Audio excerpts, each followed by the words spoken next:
a perception that we hope to gain a divine perspective. So I assume that, Michael, you're there and everything is well with you, and may you be blessed for your work and that the recording is recording. So my name is Avraham Shira, and welcome to the Lighthouse. Tonight's class is entitled Listening to Our Listening.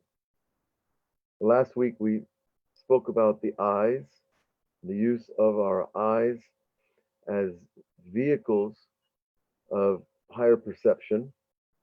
Tonight we're going to talk about the ears and the idea of listening. Now, just as we have an inner eye and an outer eye, sight, so too we have an inner listening along with our outer listening. We're going to begin, though, first with the watchword of the Jewish faith. It's the bedrock of everything that we're about. Shema Yisrael, Adonai Eloheinu, Adonai Echad. This 6-word phrase is a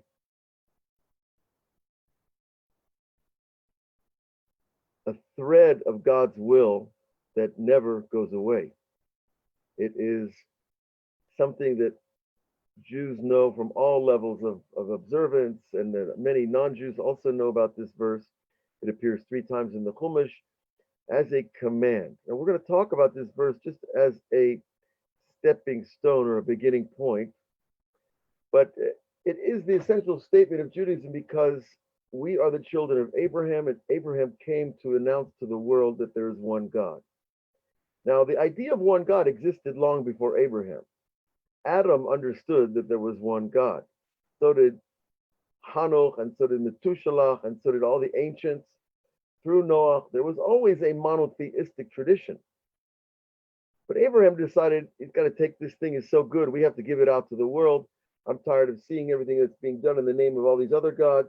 So Abraham made it a mission. And his will and his vision became the backbone of our nation. Now, when we say those 6 words, Shema, we're saying hear, right here. O Israel, the Lord is our God, the Lord is one. So we're declaring his oneness. Now, this declaration that we make twice a day, according to the basic halachic requirements, in the Kabbalistic Sidurim, it is said 4 times a day. Okay, every person at their level. But when we declare God is one, God is our God, we're not just declaring it to the world, we are declaring it to ourselves. And we need to hear it over and over and over, because we live in a world of multiplicity and a world of physical senses that are constantly sending us information about the multiplicity and not about the oneness. So the vehicle of perceiving the oneness, surprise, surprise, it's the human mind. And so we're commanded to tell ourselves it's God is one over and over, because otherwise we're not going to train our consciousness with the idea. And we'll end up back in the multiplicity in a split second. We all know, you can say Shema Yisrael, and you can say with all your heart and soul, you can cry out to God, and 30 seconds later, you're somewhere else. 3 seconds later, depends on other factors. So when we declare this to ourselves, it is written in the form of a command. And the word Shema, to hear, implies obeyance, to obey. Now, in modern Hebrew, we have this word lahakshiv, to listen. But what's the difference between listening, lahakshiv, and Shema, hear? Now, if you go out in the street in Israel and you hear people talk, when they're being more or less friendly, they'll say, takshiv, takshiv. Listen, something good is happening. Takshiv oti, rega, listen to me. But you won't hear too many times people say Shema. But when they do, they're much more insistent. And that subtle distinction between listening and hearing is a very important distinction. Why? Well, because when God first gave the Torah, the human race was in its, well, I would like to say its first third of its lifetime. If we go according to the rabbis in the Midrash, that the basic creation was designed to be 6,000 years before a whole transformation takes place to humanity, which we're only 220 years out from that. The first third of creation is like the youth of humanity. The second third is like the growing up of humanity. And of course, the last third is the maturation and the fruition of humanity. So this Torah of ours was given when we were very young as a race, as a people. And so, you speak differently to children than you do to adults. And so too, I believe God speaks differently to us today than he did in the beginning when the Torah was given, and he gave these 613 commands. You will love the Lord your God. Now, who can command anybody to love anybody? Love is not something you can command. The opposite is probably true. If someone commands you to love them, you're kind of put off by it, right? So, of course, that the answer to that is really that it's written in the future tense. You will, one day, you will love God. It might not be until you leave your body and go up to heaven and see what's happening up there, but you're going to love God. So it's more that type of statement. However, this transformation that takes place in the way God talks to us, Rabbi Nachman puts it in very nice terms. He says like this, that the commands, don't think of the commands as demands. Think of them as advices. Think of them as friendly advices that, it's a good idea. It's a good idea to say that God is one, to repeat it to yourself as often as you can. It's a good idea to eat kosher. It's a good idea to put on tefillin. It's a good idea to pray with others. And what he's done, and he said this 200 years ago, is he took the edge off the idea of being commanded. And it gives room. It opens your heart. It gives a space to operate. Wow, it's a good idea. I don't feel this onus, this obligation, this fear. So there's a transition here between this sense of, oh, I better do this or I'm in trouble, which is a very juvenile type of fear, to the idea of an adult says, you know what? There's a God. He's got this long history that he's been unfolding to us, and he suggests we follow these practices. Let's check this out. Changes the entire tone of our relationship to Hashem. And it comes from this idea of moving from really what's Shema, you will hear, you will know, and you will obey, to this idea of lakshiv, to listen, to put your heart to it. Now, the word that the dictionary translates as attentive, to put your attention to something that's being said. Now, all of you have spoken to people in many different ways. And some people speak to thousands of people. Some people speak to dozens of people. Some people only speak one-on-one or one on a few most of their lives. But what we learn from speaking to people is that how we speak to them is oftentimes more important than the content of what we're saying, especially in relationships. The tone, the intonation, the inflection, the emphasis, these don't really change the content of what we're saying, but they really do. And we've all experienced a boss that says things in a rough way, or a client, or a student, or an employee, or someone who comes into your shop to buy something.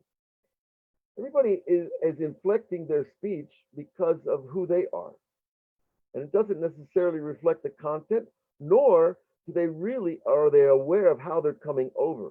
My experience as a therapist is most people don't even know how they are being received by other people. So they'll come storming in the room and they think it's normal to storm into a room. And they'll raise their voice and they won't know that they're raising their voice. And they'll inflect things in a pejorative or a negative way, or in a way of put down. And they're not even conscious of it. I see it all the time. And I'm sure I do it myself as well. But this is part of the listening to our listening, the main theme of our class tonight. And we're going to do a meditation as we do each week, and then we're going to share about it. So we have some work ahead of us. So what I want to emphasize here, though, is this idea of Shema Yisrael. Hearing is one level of listening, but it's coming from that place of fear. I better listen. Whereas listening itself, listen, Israel, listen, it's a good idea to remember God is one, because it's going to help keep your car in the middle of the highway and not, going off the shoulders. Okay, so this is one distinction that we want to learn to pay attention to. Now, when we talk about listening to our listening, we're talking about our inner ear.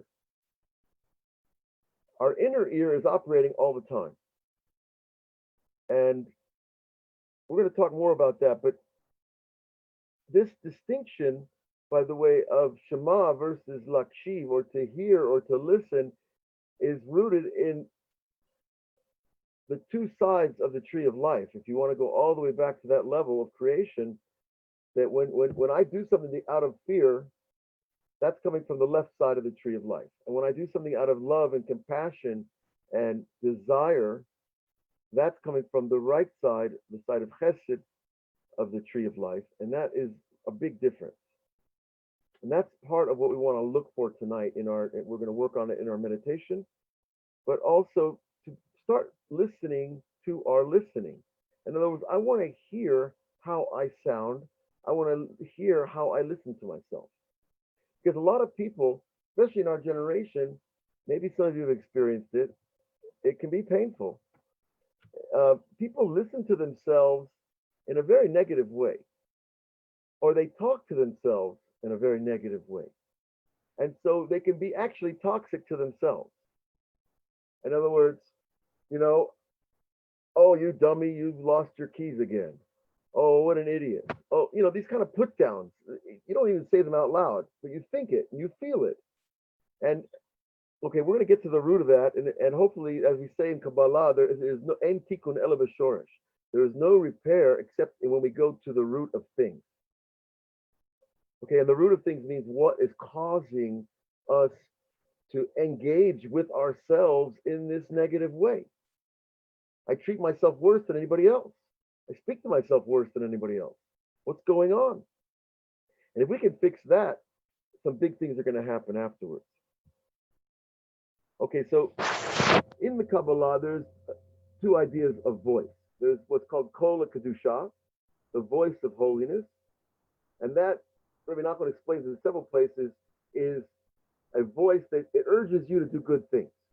Whether it's a prescribed mitzvah or it's an unprescribed one, whether it's, giving charity to somebody even though you don't want to, or, helping somebody when it's out of your way. That's one example. And then there's those all stemming from the idea of doing good things is coming from the idea of holiness. The opposite, of course, is called the Kol HaChitzonim, the outer voices. The outer voices that are telling you, oh, you need another milkshake. What's wrong? Another pizza. What's the big deal? I can run that light. No one's looking. No one's here.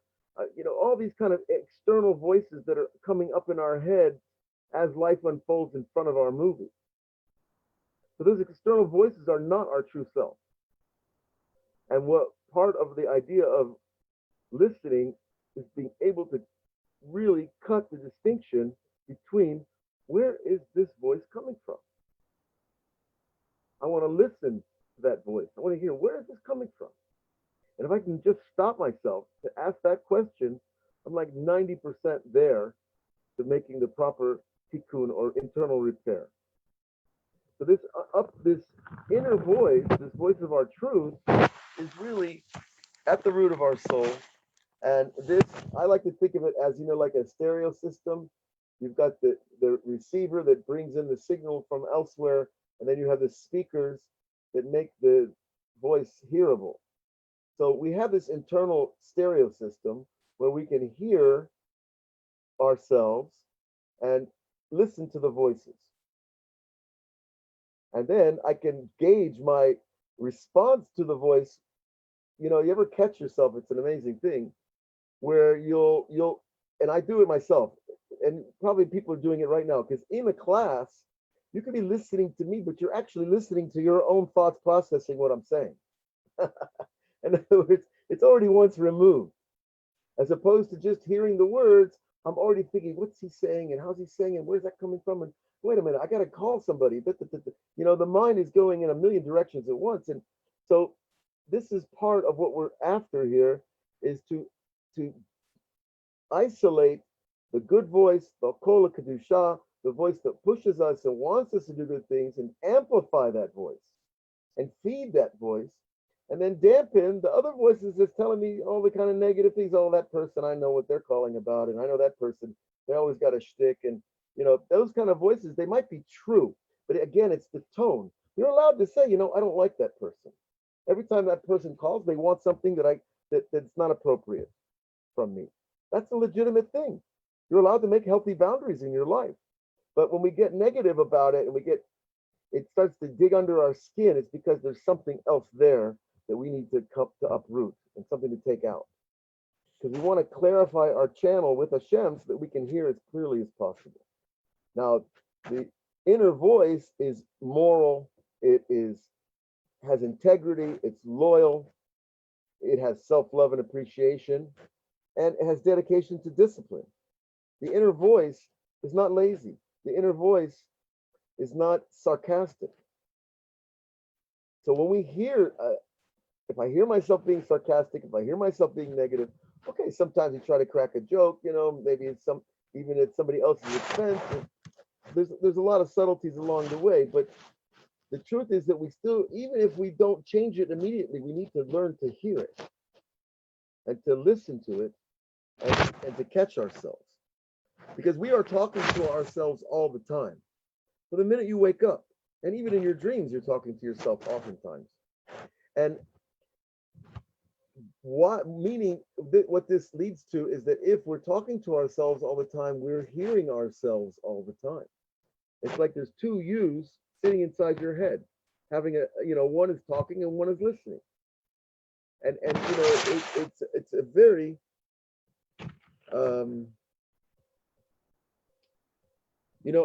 I've seen myself get into a bad mood just from the way I talk to myself, and it's completely internal, and it's not even connected to external things, and it's based on things that I need to fix, and based on things that have not been repaired or I haven't done true on, etc. Okay, now we all have needs, right? Our basic needs are survival, of course, food and drink and shelter, clothing, etc.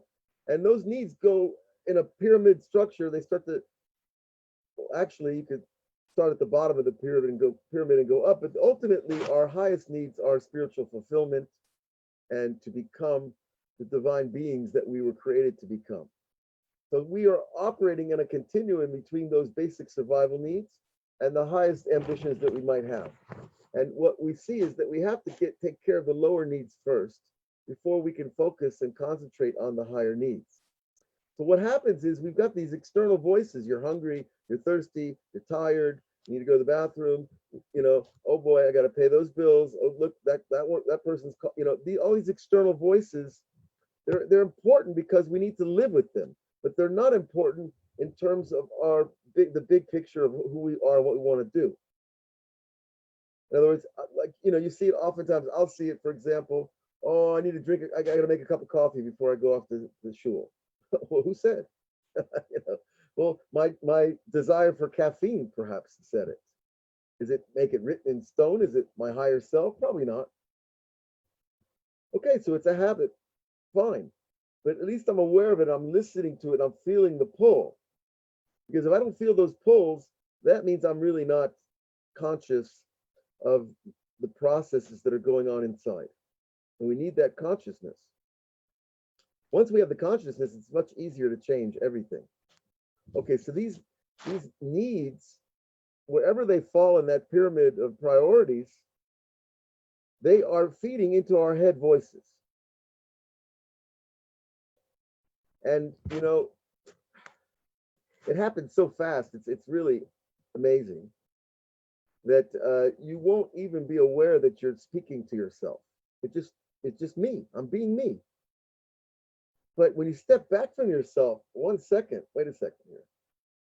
I have a nefesh, that's my body. I have a ruach, that's my emotions. I have a neshama, that's my thought processes, my brain. But the Kabbalah goes further. It says you have a neshama of your neshama. That neshama of your neshama is your higher self that hovers outside consciousness. It's called a chaya in Kabbalah. And it is not attached to the body in the way we understand. It's not something that I access very easily, or I get to listen to, or know. But I know it's there because I've been taught that by very great Mekubalim. So what I want to do is I want to access the neshama of the neshama. What is that? That is the part of me that pays attention to how I think. Is that thought a good thought that I just had? Is that an appropriate thought? Is that thought really fair? Am I being just? Am I being honest? So when you enter that thinking about your thinking, that's accessing your higher, what's called in Kabbalah, your makif, your surrounding intellect, and that is connected directly with what's called the aura, or hila in ancient Greek, which was used by the sages quite often. So this is another step that we need to make, is start looking at our thinking. Now, a lot of times we don't like to, wait a minute, this is getting too tight. This is getting like intimate, right? But we cannot cut ourselves that shortcut. We have to understand we are higher than we realize. We are more connected than we realize to the highest places of our soul in the roots of creation. And if you learn the books, it makes it much easier to see it at face value. I mean, you see like how Rabbi Chaim Vital, the main student of the Arizal, writes about the soul. It's like he can't be making it up. It's just too complicated and perfect and structurally sound. Okay, and so we start to look at our thinking, and I can listen to my speaking to myself, and all of a sudden you are accessing a higher part of your soul. And that higher part will take you to places you've not been. Okay.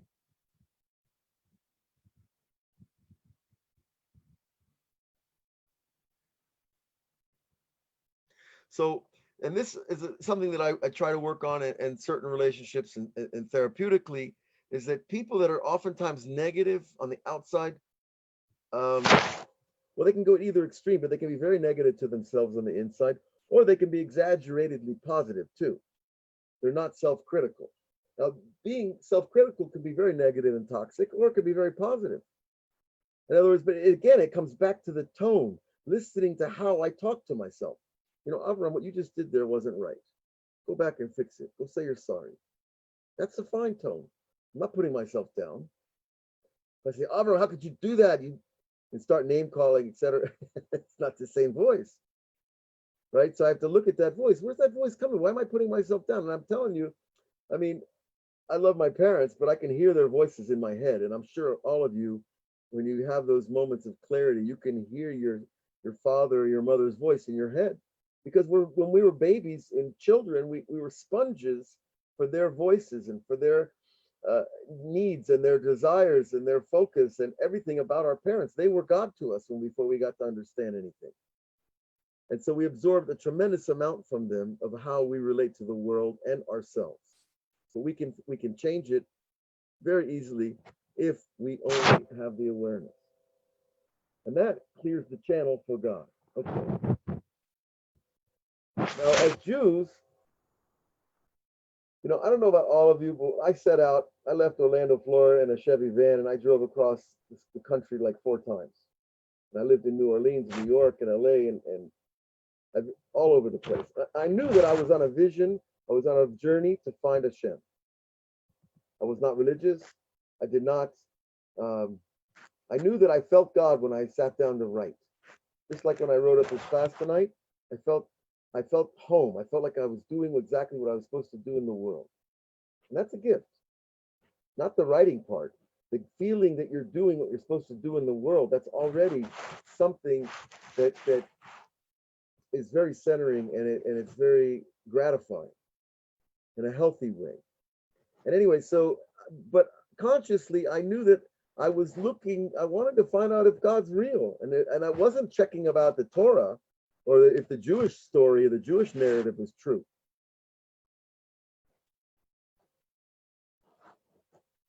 But I did want to know if it's true, then I want to have a real relationship with this guy. I want to know what he wants from me. And how could I do what he wants me to do unless he reveals himself, unless he lets me know? And a lot of things happen, crazy things happen on those journeys. And I think a lot of it, hundreds of pages actually, that maybe will someday be published. But, a lot of it was God kind of revealing himself through where I was. I used to be a bartender in New Orleans. 3 a.m. You're on some back street in New Orleans. And I was writing a poem about a dead person dying under the overpass, just like people die today under overpasses. And a cop knocks on my window and says, "What are you doing here?" And I said, "Well, actually, I'm writing a poem." And he said, "Well, don't you know somebody died up under that overpass last week?" And I was like, my hair on my neck stood up. I stopped to write a poem about someone who just died. It was just, so that was God for me. That was him showing himself through where I was. So we have to learn to look for that. And that's part of what I mean when we talk about hearing of the voices of Hashem. Because a Jew, as Jews, we have this big mission and we can't really run away from it. We can try to modify it. We can build a mission that works for me and each person in their own life. But the Jewish mission, as we said in the beginning of the Shir, is to proclaim to ourselves and to our families and our friends and the world at large that God is one. Okay, and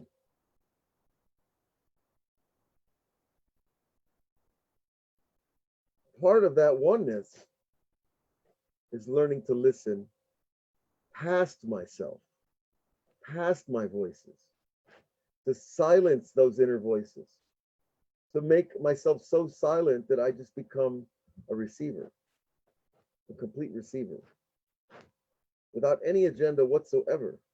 The only agenda is to do his will for that moment in time. When you can get to the place of silence, then you can start to really hear things. And you can hear your own voice translating things that you know are absolutely true. Okay.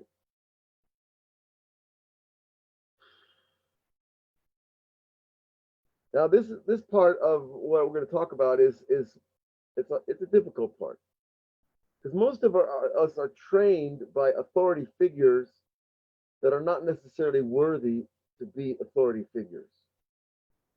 Okay, the Torah commands us to honor our parents. That's part of the consistency and the continuity of Jewish life, that we honor our parents. Doesn't mean I have to like them.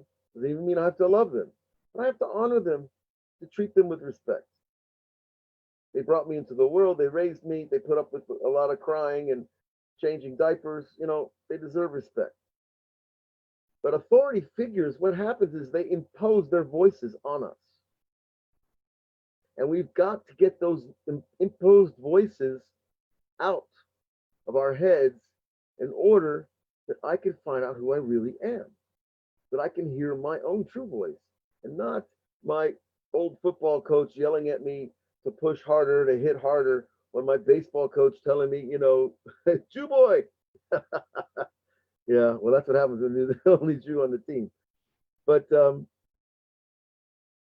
these authority voices, they get recorded, as I mentioned earlier, and what actually happens is they steal our innocence.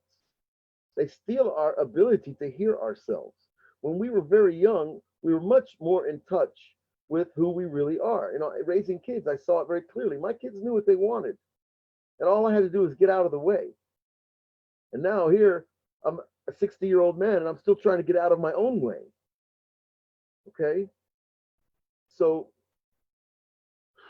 we have to develop the inner listener, that inner part of myself that's listening all the time and checking what I'm thinking, checking the content and the tone, the import. What's my attention there? Why did I say that to my wife? What was I intending? When you can start asking yourself those questions, you're entering a whole nother plane. And then you have this ability to sift and say, wait a minute, you know what? I'm going to put that voice away. That's not me. That's not part of me. That was something I picked up, in graduate school from this professor who said, all these anti-religious, actually it's true. These anti-religious professors are dangerous. What can I tell you? They put thoughts in your mind that you have to fight if you're religious, for example. Okay, let's not go there too far. But we have this ability to sift these authority figures because we don't need the authority anymore. I'm not on a baseball team anymore. I'm not listening to my fourth grade Hebrew teacher who is, that's over. Let's let it be over. So we need to move that stuff out. Now, the third verse of the Shema is very important. It says, "V'haya im shmoa tishma'u." Well, listen closely. That verse means, and if you will hear, and it is when you hear, then you will hear. But what is this double language, this repetition? It will be, if you hear, then you will hear. V'haya im shmoa tishma'u. Now, it's talking about, of course, it's referring back to the other two verses of the Shema that we've said already. But there's something going on. Because the first V'haya im Shemoa is written singular. It's you, it's the Torah, it's God, it's Moses, whoever you want to identify the voice as, telling you, listen, here, it's singular. The next word, tishmu, is written in the future tense plural. What's going on? Why is it shift? It's bad grammar to shift from personal singular to future tense plural. What's going on? Okay. This teaches us an amazing thing. What is it? That when we hear that God is one, that main point of the Jewish faith and the Shema, when we hear the first part, God is one, Hashem Elokeinu, Hashem Echad, Tishma'u, then you will hear all the voices are also part of the oneness. And that's huge. Because that's really where our universal peace is going to be found. I could tell myself all day it's one, but I need to believe in your belief. I got to believe that guy believes in God.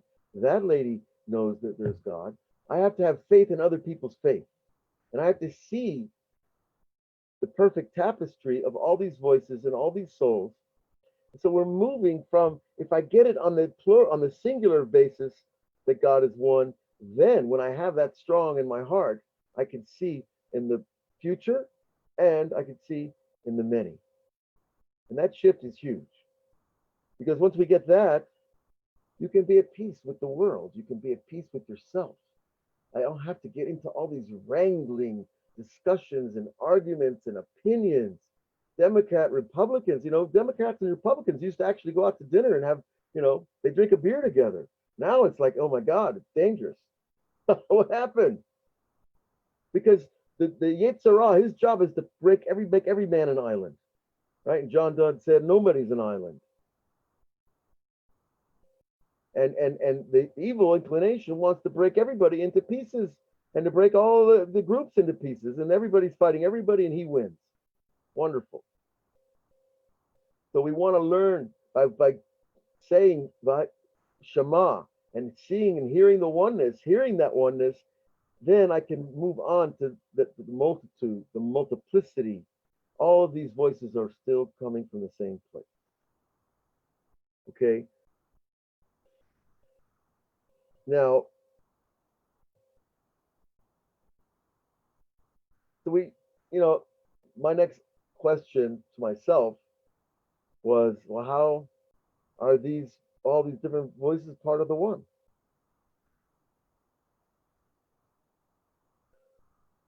Well, if you hear a voice that tells you to do something wrong, let's say it happens. It comes along. You know, it tells an alcoholic to pick up a drink. It tells a thief to steal. At every level of every Avirah in the Torah. How do we know? It's also from God. Maybe it's just my problem, my habits, my bad childhood. Blame it wherever you want to blame it. But what we're learning here tonight is that we can't. We cannot rely, we can't use blame. It's not a tool of accuracy in the spiritual realm. So how do we know this? Well, Rabbi Nachman sets it up for us like this. There's two ladders. At the top of the ladder is your divine soul, and parallel to that divine soul is what we call the great prosecutor. He's called the Satan, right? In Hebrew, lastin, or is to prosecute, to bring bad information on people. Now, what happens is those two forces at their root are very clearly not the same. What happens is in this world, the world we're speaking in right now, they take on garments. So my love of God takes on the love of, pizza, ice cream, money, all the things of this world. In the root, there's a spark of the love of God in it, but it takes on all these different forms and garments in this world based on who I am and where I've been and who I've been exposed to. And my physical makeup also, the four foundations, air, earth, water, and fire, have impact on the things we like or don't like. And then on the other side, there's the fallen fears. Oh, I believe in God. I'm not afraid of anything. I've heard that a few times. It's a nice idea, but are you really there? You jump and somebody, they jump with you. Oh, I thought you were fearless. What are you afraid of? I just jumped. But the fallen fears are all about, fear of poverty, fear of hunger, fear of abandonment, fear of, anti-Semitism, fear of riots. I mean, it's a pretty long list, the fears that we can accumulate in this world. But all those fears actually are rooted in the awe of God. God is awesome, awesome. And I'm afraid, I don't want to move. There's sometimes you can get to a place with God that you can't move.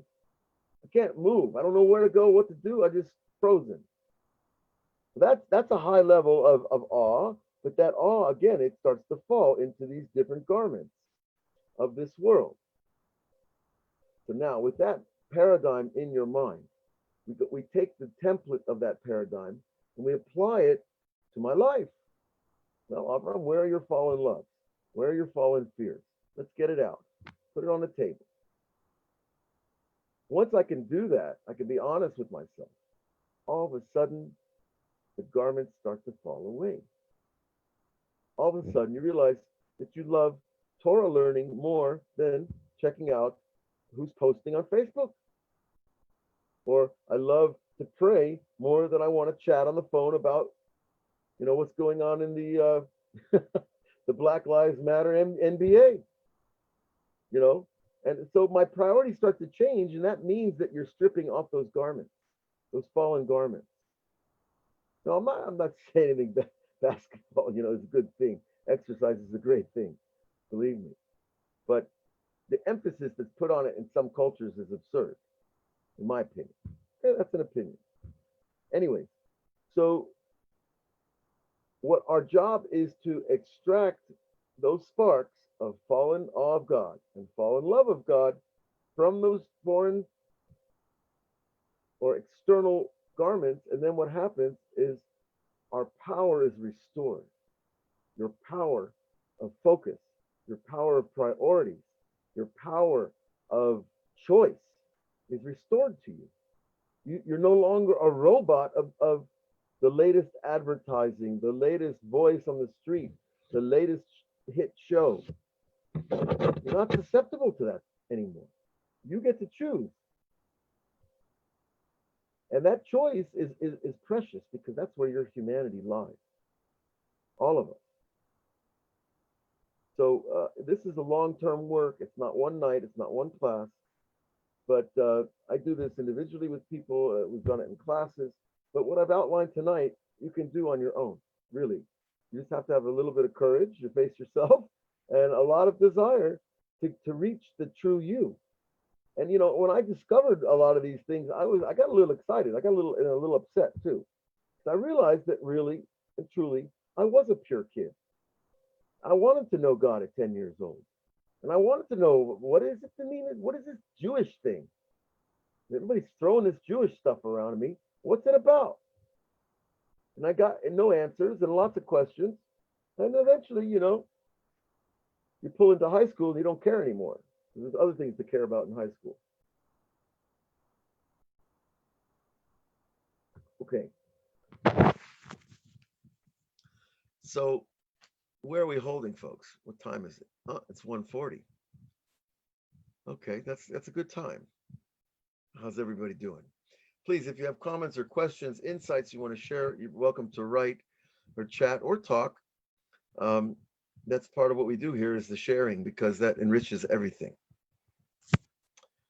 So with all those things said, we're going to do a meditation that's guided and hopefully going to lead us to some of what we're trying to strive for in this idea of listening to our listening to how we speak to ourselves. And there might be some big empty spaces in the meditation, because part of what I have to do is to create spaces for all of you to be with yourselves. It's not to simply listen to me talk or to me guide the thing, is not really the whole goal of what we're doing here. And I'm sure you can appreciate that. So let's take a couple-minute break for anybody who needs to do anything. Turn off your phones, your TVs, your whatever. And if you need a break for whatever, now is a good time.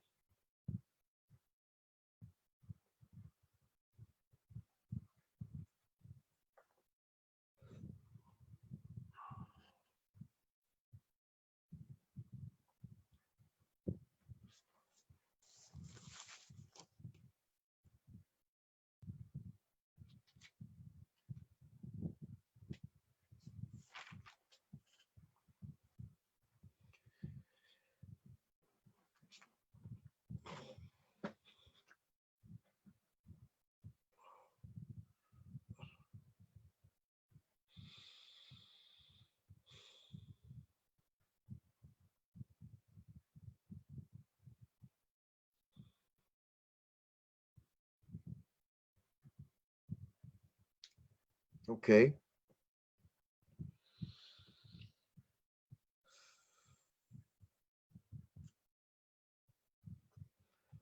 So I hope everybody is ready to get comfortable.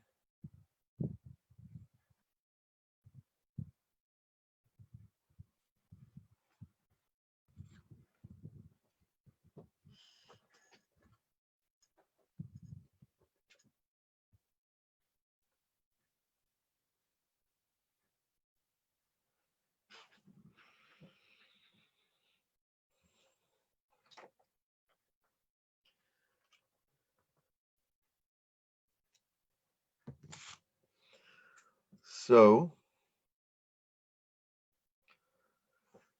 let's get comfortable in our chairs. Find the posture that works for you. And that generally is the posture where you feel no stress in any of your body. Now, not all of us are gifted with that, because we do have aches and pains. But there is a way of sitting that takes the stress off.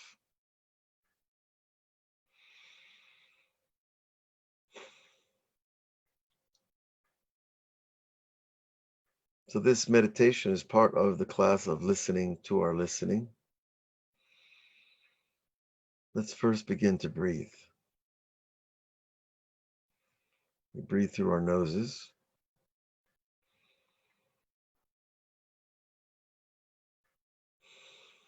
Slowly, gently, receiving the air as a gift.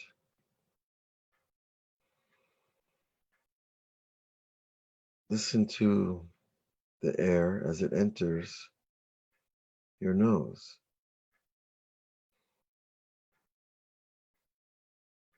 follow its path into your nasal cavity. Notice how even the air changes its sound.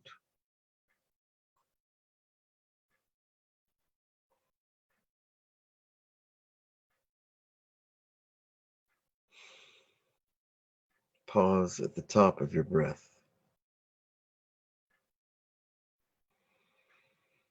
Notice how that is to hold your breath for a moment or so.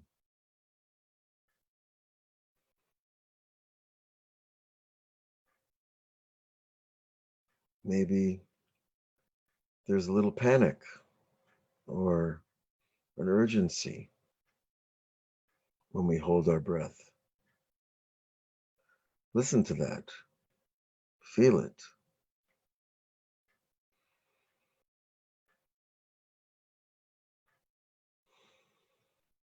And then exhale, releasing everything. Releasing everything that happened today. Releasing everything that you had to do and didn't have to do.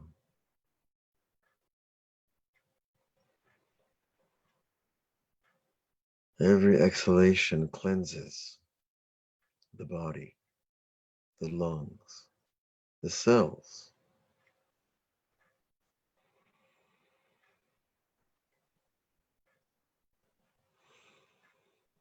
Every exhalation removes fear.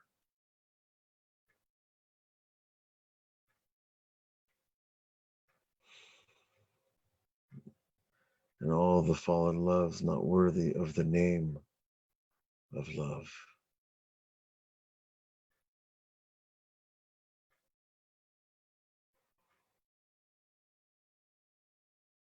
Notice your breath getting longer, deeper, more relaxed.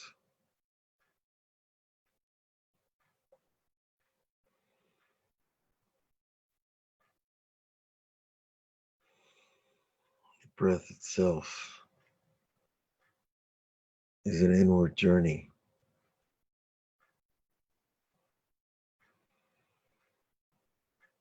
Notice other sounds around you, in your body, outside you. It might be the sound of a clock or a light or your ears ringing.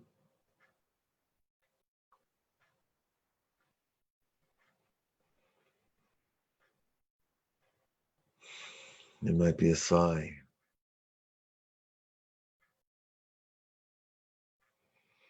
A release of tension.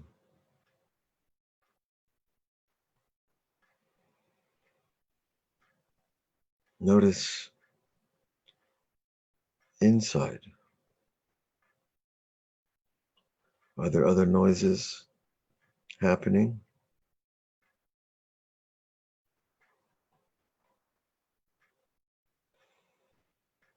Feel the pulse in your hands, the pulse in your feet.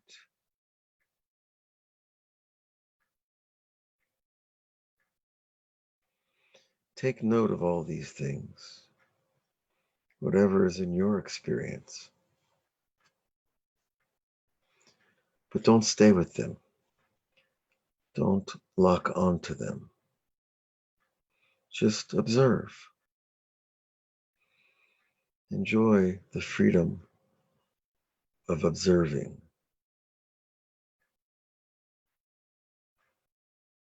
Don't try to understand. Let understanding come to you.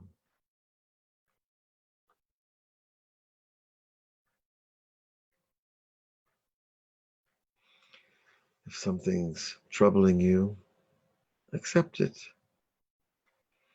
It's just another fact of life. It can be changed in a moment. Most likely it will be, just not the moment you choose.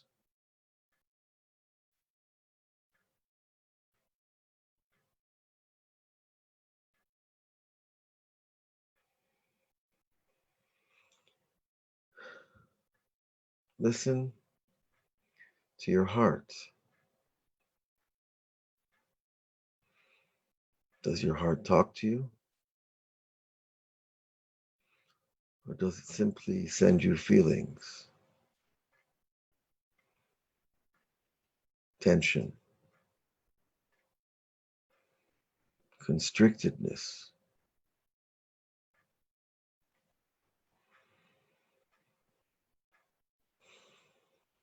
or ease, attentiveness.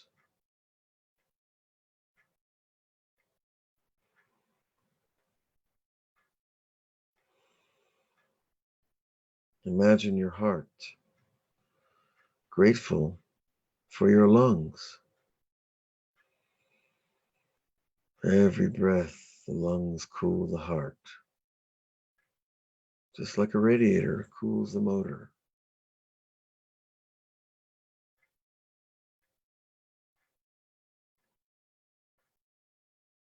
The heart needs your lungs.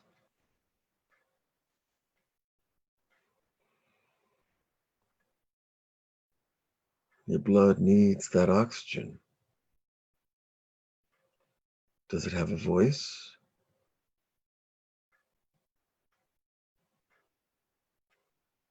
Listen for it. Listen to your stomach.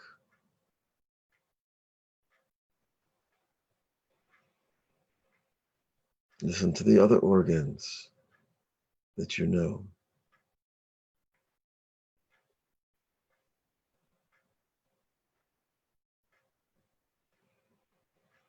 Listen to your voice as you're listening to me. Is that voice at peace, receptive, fearless, appreciative, or is it on edge, suspicious, distrustful? It's okay to be all of those things, or to feel unpleasant feelings.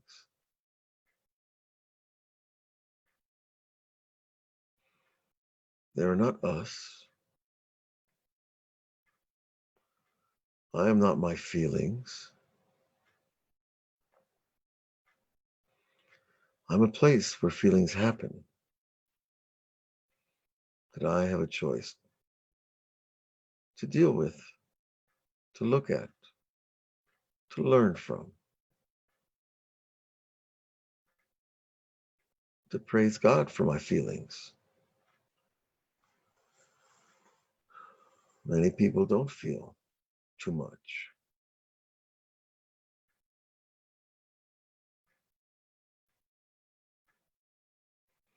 Some people feel too much. If I'm one of those people, maybe I need to close down some of my reception,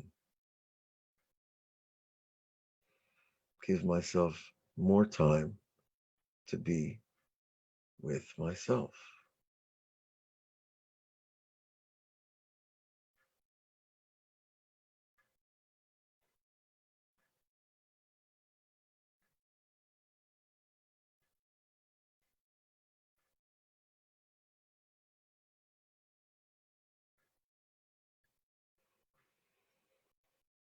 Our breath is our anchor. Our mind is a ship.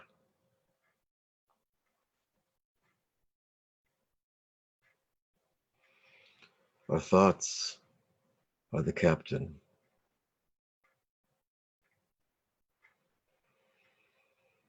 And the sea is the endless sea of God's knowledge. that he invites us to explore.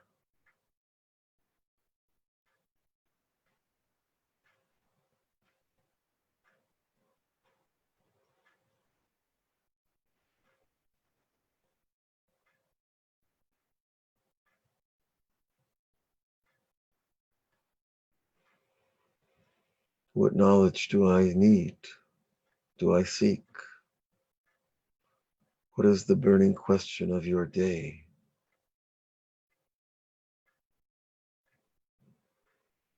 What is the issue you wish was not an issue?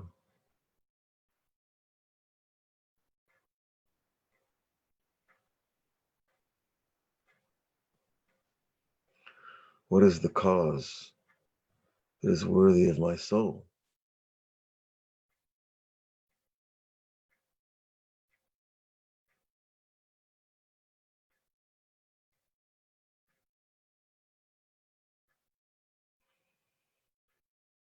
Who are the people that God wants me to reach?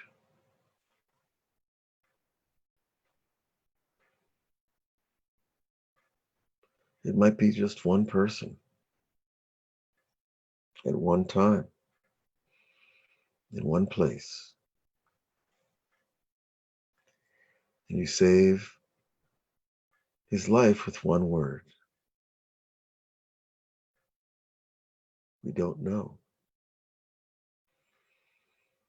We have to embrace not knowing to receive true knowledge.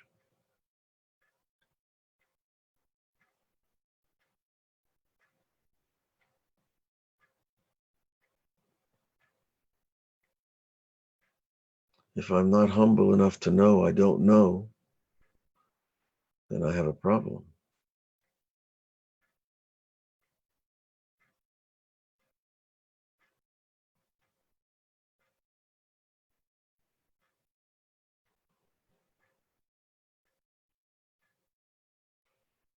How do I sound to myself?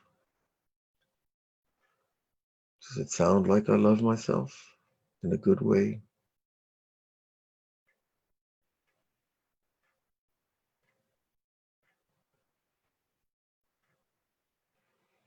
Or does it sound like I'm too hard on myself?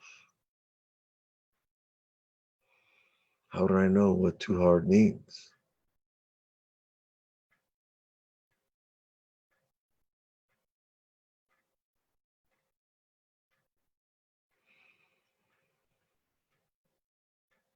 These are questions. Sometimes we can't answer them, or another time they will be answered.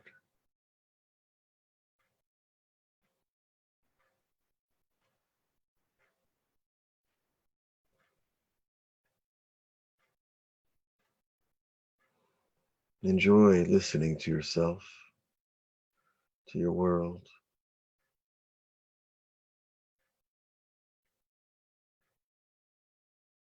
Enjoy it because it is. Its very existence is its own justification.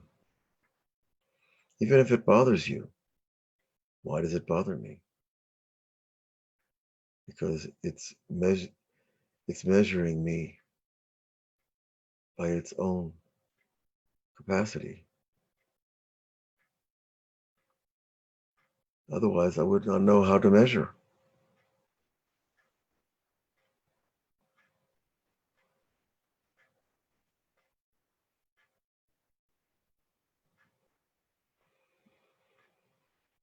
Continue breathing.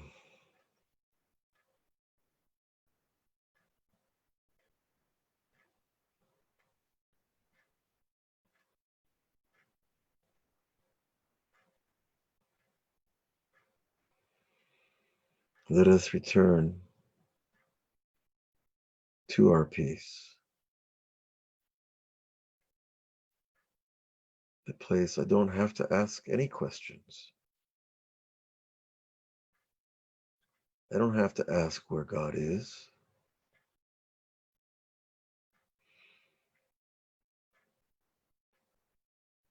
I don't have to worry about tomorrow.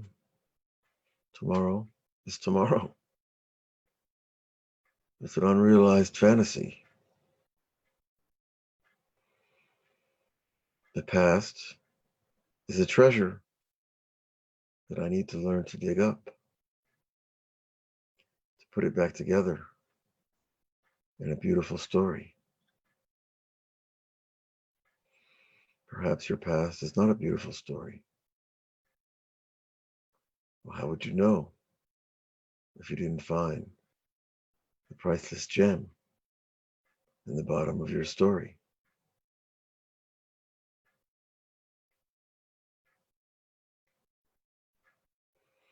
So let this be a time of gratitude that we have together to listen to ourselves, to pay attention to the inflection, the tone, the import, and ask those questions, the ones that make a difference, the ones that dig deeper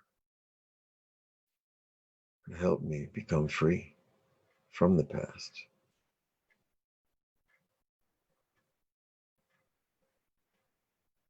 May all of you be blessed.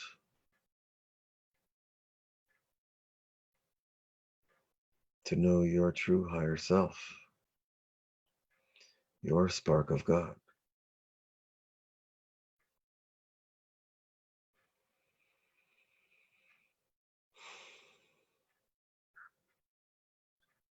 And to be happy with that spark. And if it's not big enough, well, make it bigger. And if it's too big, well, maybe I need to find a place to put it.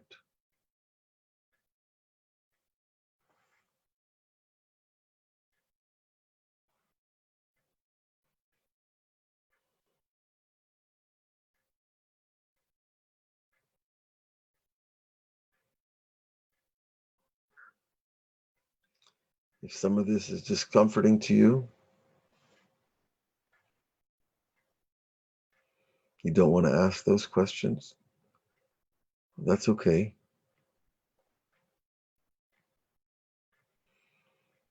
But understand that the discomfort is your truth, and therefore it has value.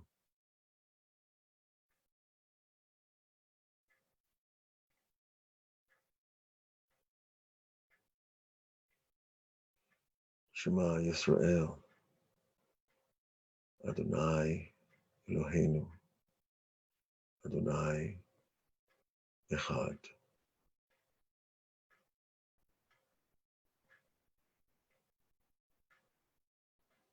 We all have the same God, but each gives a different vessel.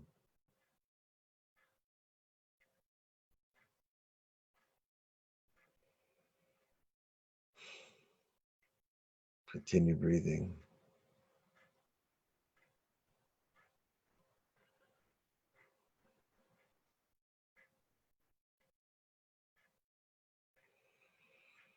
May we all be blessed with a holy Shabbos and more time to practice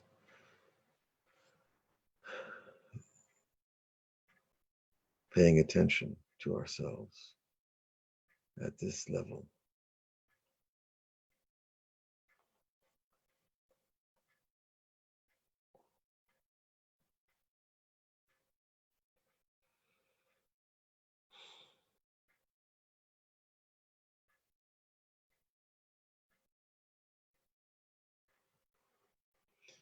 So as we return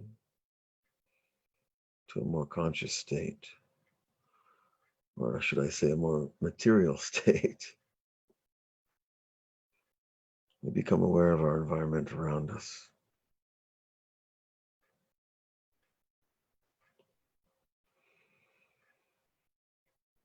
Our bodies, they're not us.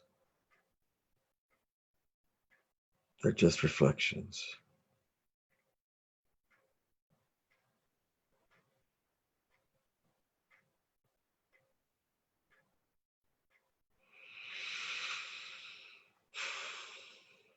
Okay.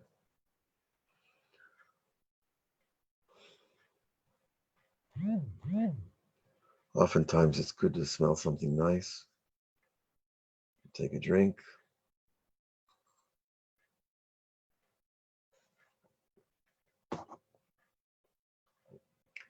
Allow yourself to experience things differently.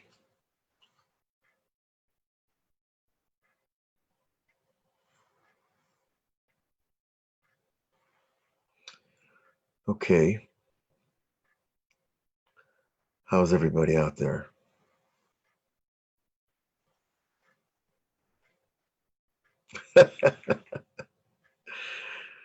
Good. Good. I see all kinds of images over there. It's nice to see your faces and your new name and the different names. I don't know everybody out there, but it's my privilege to be here with you, truly. This portion of the class, we can comment, share, question.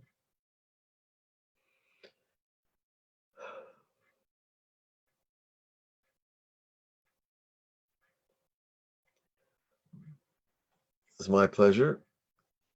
Rivka Entin. That's an interesting name. We had a friend growing up, NT. You know that name? Very nice. Shirley Benoon. That's another interesting name. I love names. What can I tell you? I was an English major in college, undergraduate, you know.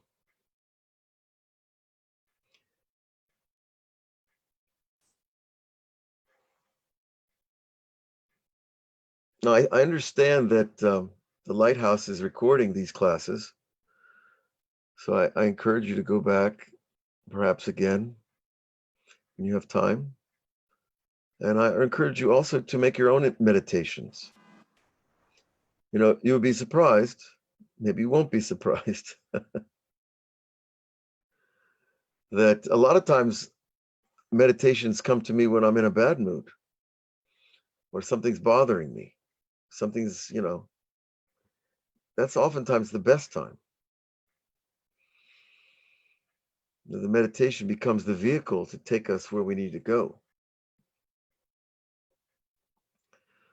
So it's something that all of us can do. So Michael Van Melech is writing us, you're now allowed to unmute, share your thoughts. If you would like to be notified on all daily classes in the Lighthouse Torah Project, is releasing daily text by WhatsApp. Oh, very nice. Where will we be without WhatsApp? I don't know. I can't remember pre-WhatsApp. Rabbi, I have a question. Okay, Esther Ruth. Yes, Rabbi. Thank you so much for this beautiful meditation. So the topic itself is very intriguing and very interesting. And my question is, how do we cultivate to listen to the sound that is inside of us? Very good. Like the inner, it's kind of like we hear, but we also have our inner ear. And That's how do right. we cultivate that? Well, I tried to suggest it through the learning portion and in the meditation. That the chief way is by removing the noises, or in a more passive sense, letting them go. But I have to identify them in order to let them go. Because this is really where the miracle takes place. In other words, I gave the example of, you know, the fallen loves and fears. I have to know myself to know what I need to get rid of. So I have to look at myself. And that's part of the preparation for the meditation. And it's something we do in the meditation. So I have to look at, what am I afraid of? Am I afraid I'm going to get fired tomorrow? Am I afraid of Corona? I have to really be honest. But the miracle is the minute I'm honest with myself, that thing has less power over me. And you're extracting that spark that we're talking about. So I can't get to the inner silence to hear that true spark of Hashem within as long as these external voices are still, circulating in my head. Does that answer your question? Yes, Rabbi, it's really very deep, and thank you so much. Well, I'm glad you're with us, Esther Ruth. And they say when you get to yeshiva, they say, we're not interested in how much you know, we're interested in how much you ask.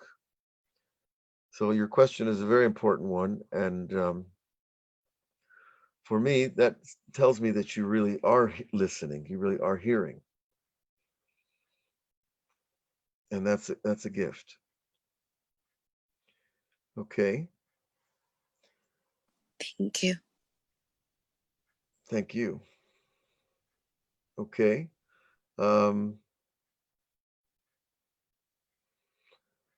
We are at, where are we? Well, we're in planet Earth, right? I have 2:11 a.m. here in Israel. Shabbat is coming. Thank God. Next week, we're going to be looking at the next of the five senses that we want to cultivate in our pursuit of palaces, the windows on the palace. I'm looking for my notes. Well, if I'm not mistaken, we're going to be focusing on the sense of scent, of smell, the nose. Because everything in Kabbalah goes in structure, and we start at the top, the eyes, the ears, the nose, the mouth, and then touch, the final one. In the first class, we went over the whole list. But so yeah, we're going to look at scent next week, and I suggest you bring something that you like to smell. It'll be a tool for us as we move through the class.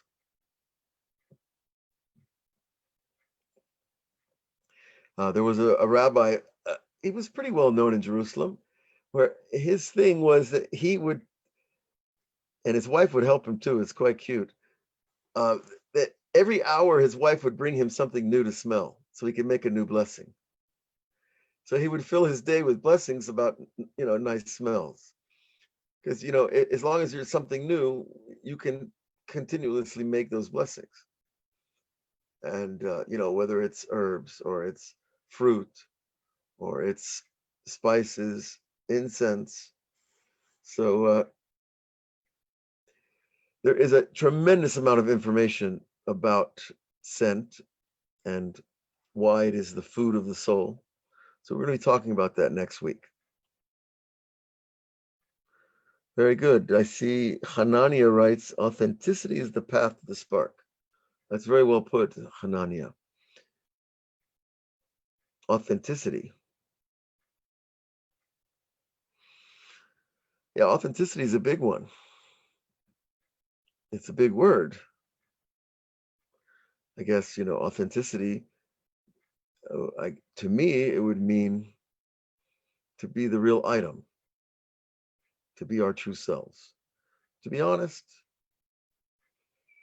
But Judaism has a counterbalance to that, whereas we don't want to be so authentic that I tell everybody what I think all the time. It'll get a bit heavy,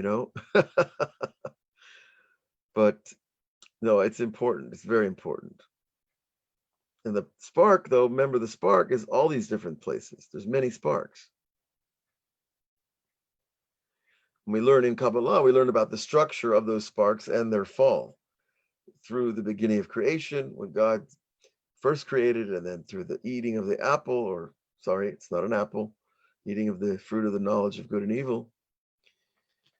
So there's a structure about that. So that, if any of you are capable or interested in, there's much written today in Kabbalah in English that's accessible, but it's very good to learn it together. Okay. Thank you, Rabbi, for the Sense of Smell series, Chodesh Tov. Chodesh Tov, that's right. Chodesh Elul, we have another day of Rosh Chodesh. Yeah, Michael, we have a question from the audience. I see the pictures on the background of the rabbi. Is there any mystical meaning on having them on your house? Absolutely.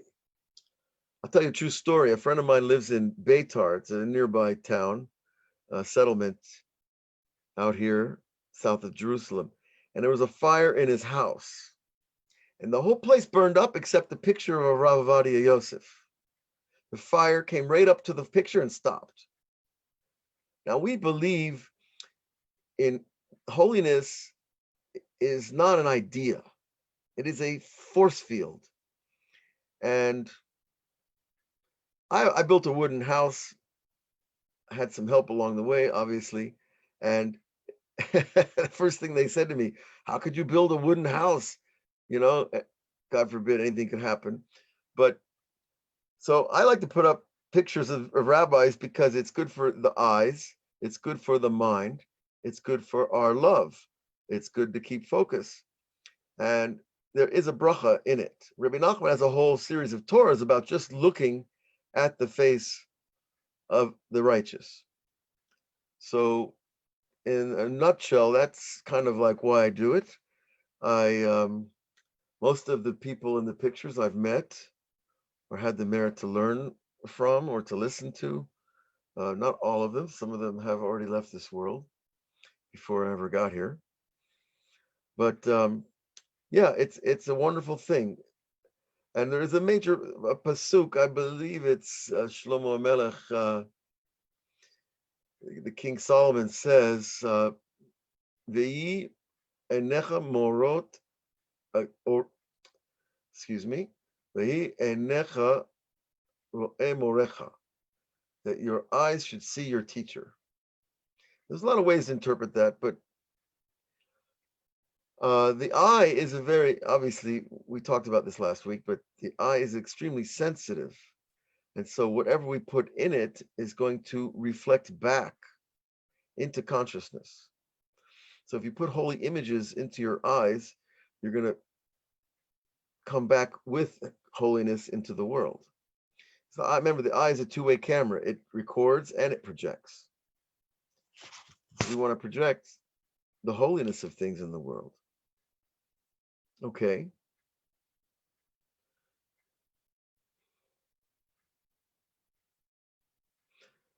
Well, I think we're kind of coming to the end of our evening together. And please be in touch. You can contact me at Rabbi Avraham Shira at Gmail. Any other questions, more intimate things. And we'll look forward to seeing you next week. God bless all of you. Have a great Shabbat. And practice the breathing, practice the meditation. 5 minutes can do amazing things. And look forward to seeing you again. Shabbat Shalom. Bye-bye, everyone.